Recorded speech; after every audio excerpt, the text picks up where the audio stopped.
ते कामातून उरलं पाहिजे अशा भावनेनी मुंडे साहेबांनी आमच्यावर संस्कार केलेले आहेत. तर ते करतोय, प्रयत्न करतोय.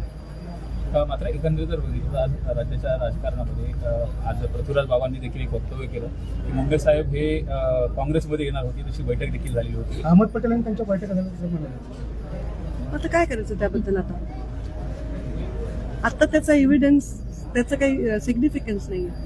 मुंडे साहेब आता हयात नाही आहेत आणि त्यामुळे आता त्यांच्याविषयी काही आता वक्तव्य आम्ही करणं जे तिथे उपस्थित नाही ते उचित नाही आणि त्याचं आता औचित्य नाही. मुळात असं काही तुमच्या काय करणार आहेत तुम्ही? त्याचा आहे का एवढा विकास घालवला का? 500-600 कोटी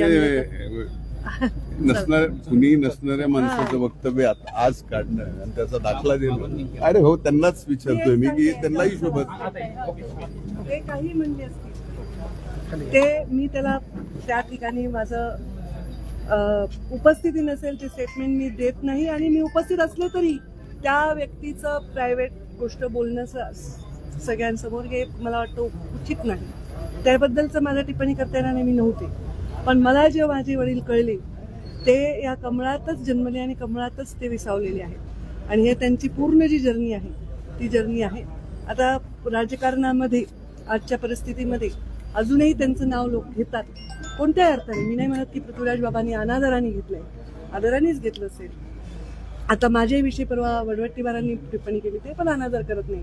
मीडिया काय करतो, कुठल्या तरी एखाद्या कार्यक्रमातलं एक स्टेटमेंट घेऊन असं झालं पंकजा मुंडे नाराज आहे. काही नाराज नाही, निराश नाही, मस्त आहे, खाते पिते, समाजासाठी काम करण्यासाठी पूर्णपणे कष्टाने जगते. माझ्या बापांनी पण आयुष्याचा शेवटचा श्वास समाजाच्या सेवेत घेतलेला आहे आणि त्यामुळे पहिले पक्ष नंतर आधी राज्य आहे. आमच्या पक्षाची शिकवण आहे, आधी राष्ट्र आहे मग पक्ष आहे. ज्या संघटनेला मुंडे साहेबांनी एवढा मोठा वटवृक्ष बनवला, त्या मुंडे साहेबांनी त्या संघटनेला जे दिले त्यानंतर मला वाटत नाही की अशा पद्धतीने त्यांच्याविषयी विचार आता करण्याची आवश्यकता. पण विरोधी पक्षातील काँग्रेस असेल वारंवार अशा पद्धतीने जे स्टेटमेंट करतात, तुमच्या बाबतीत असेल किंवा माझ्या बाबतीत त्यांनी जे स्टेटमेंट केलं ते तुमच्यामुळे केलं. तुम्ही असा बूम लावला त्यांना आणि विचारलं की पंकजा मुंडे नाराज आहेत, निराश आहेत. तुम्ही मला विचारलं का मी नाराज आहे का निराश आहे? तुम्ही त्यांना विचारलं पण ते म्हणणारच ना की त्यांना जे वाटतं ते म्हटले. त्यांनी त्यांचं उत्तर दिलं, त्यांनी काही माझा अनादर केला नाही. त्यामुळे मी कुणालाही दोष देत नाही.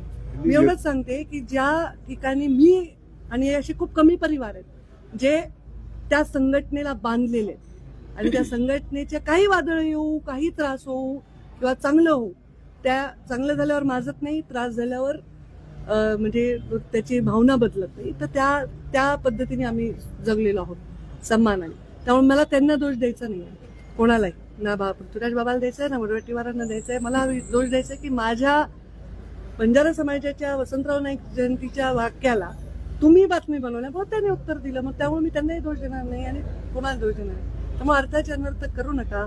अर्थात सुद्धा बातम्या असतात रे, अनर्थातच बातम्या नसतात. आणि जर्नलिझम मध्ये दोन व्यक्ती जे नाहीयेत, नंतर आता पशुवैद्यकीय महाविद्यालय आलेले ताई, आता आम्ही एक मीडियावर विद्यालय काढणार आहे. अहमद पटेल साहेब पण नाही, स्वर्गीय मुंडे साहेब. आणि अशी जर्नलिझम होत नाही. बातमी अशी महाविद्यालयाच्या नंतर आता पशुवैद्यकीय महाविद्यालय आलेले. जिल्ह्याच्या दृष्टीने नाही तर राज्याच्या आणि देशाच्या दृष्टीने आमचा प्रयत्न एवढाच आहे की जिल्ह्याचं नाव हे देशभरात जावं, आंतरराष्ट्रीय पातळीवर जावं. या अशा वास्तू उभा कराव्यात की जिथं या शैक्षणिक दालनामध्ये देशभरातून आंतरराष्ट्रीय पातळीवरून विद्यार्थ्यांनी शिकण्यासाठी इथं आलं तर स्वाभाविकच या जिल्ह्याचं नाव विकासाच्या दृष्टीने फार मोठं होतं देश पातळीवर.